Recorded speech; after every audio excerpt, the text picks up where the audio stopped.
That's an intro I haven't seen in ages. Recently, I completed Superliminal. It took like 2 hours, so recently I started playing Superliminal. But never mind that. I've played and enjoyed shorter. Superliminal is a puzzle game that plays with perspective. Objects that are one size can be reshaped by simply pulling it farther away from you. The player is part of the Somnosculpt program, getting to test out experimental dream therapy technology known as eyelids. Something seems to be going wrong, though, in the clinic, as the dreams begin to break down in strange and sometimes terrifying ways. What could it mean? Nothing. I don't mean to spoil anyone, but I need to make it explicitly clear. The twists and turns set up in the game amount to nothing in the end. They're still cool.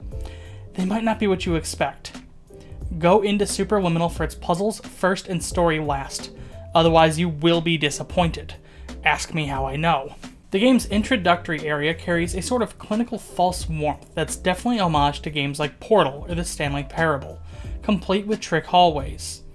Each chapter has its own aesthetic, which you'll get to see as we progress. Let me just say though, first and foremost, the game plays fine. It's easy to mess around with its physics and get yourself stuck or lost in an endless void, but much the same, the puzzles aren't difficult, just relying on using the game's strange mechanics in just the right way to proceed. If you need to make an object bigger, back up with it or push it against the ceiling. Need to make it smaller? Grab it from afar and put it down next to your feet. You can't grab every object, only certain predetermined ones, which keeps puzzles from getting too difficult. You don't have to deal with a dozen confounding variables when playing, just 1 or 2 props at a time. There are moments where I appreciate this and moments where it bothers me. It'd be nice to have more interactives between levels at these inner room segments where you can climb on the ducts and scaffolds of the map's back rooms. But these are fun segments and the puzzles are fine too. And this would be a great time to mention that this game looks gorgeous. Honestly, ray tracing or whatever has never looked all that great to me. It usually just looks like they've smeared Vaseline all over the place, and games like Superliminal really prove that smart visual direction and asset design can go much farther in making a game look and feel better.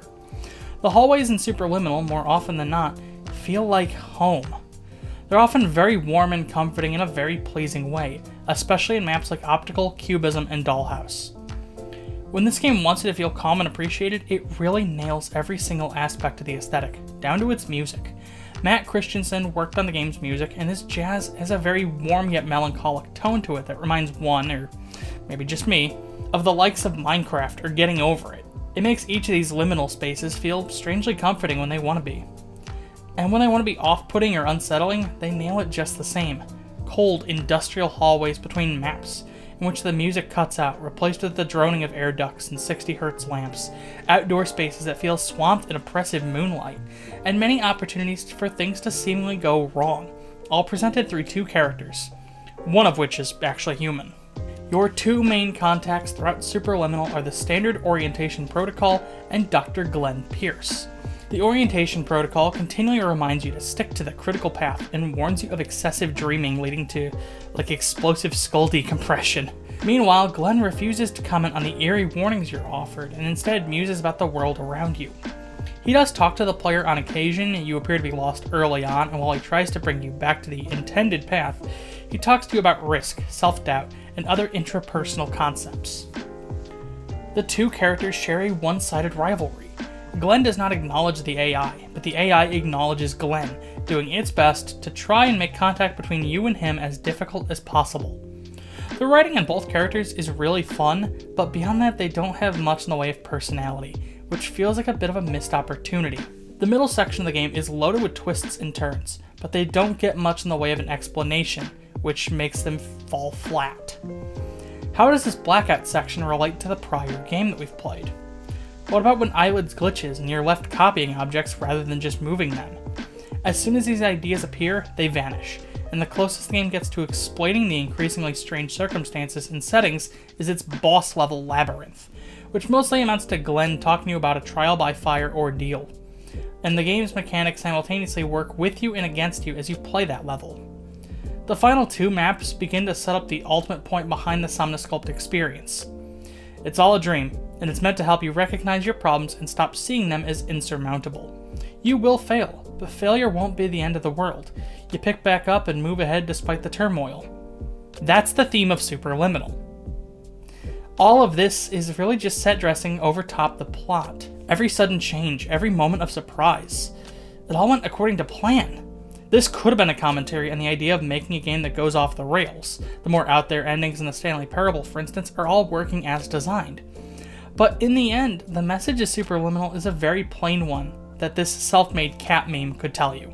Once the game's very short campaign is over, it'll run a blind player just about 2 hours or so, and on repeat playthroughs can be beaten in about 25 to 30 minutes. The player is tasked with finding the game's many Easter eggs and collectibles. Pull every fire alarm, exhaust every fire extinguisher, find all the secret blueprints and constellation rooms, find literal Easter eggs and some secret items in hidden places, like this banana. And you're done. There's dev commentary, there's challenge versions of other levels, and there's a Steam workshop that lets you build, import, and upload random 3D models if you so desire. But that's about where the bonus features in Superliminal end. For now. There seems to be more updates on the way, and one of them appears to be a level editor. And while 100% of the game will take you just about 8 to 9 hours, it's honestly worth it.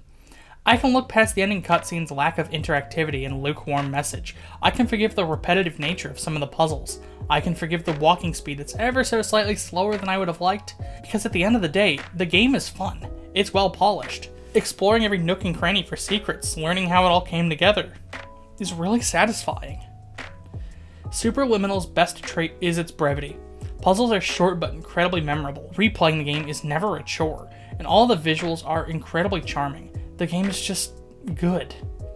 I wish the story went further, maybe tie in the various levels to the mental state of Pierce as he developed the eyelid system, or the turmoil Somnosculp was facing as a company. Even just hammer home the player's self-doubt throughout the in-game scenes. I wish the message it had was a bit bigger than it turned out. But that's alright in the end. Superliminal is still engaging, even once you know all the twists and turns, and the end result is a game I'll probably be coming back to years down the road.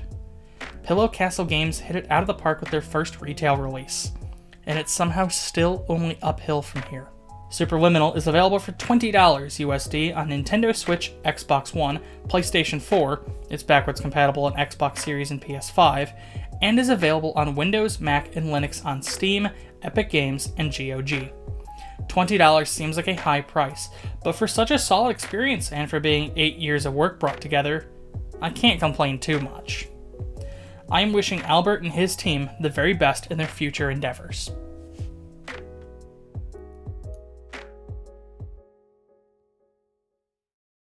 If you like this video and you'd like to see more, I'd recommend subscribing. Patreon and social media links are in the description.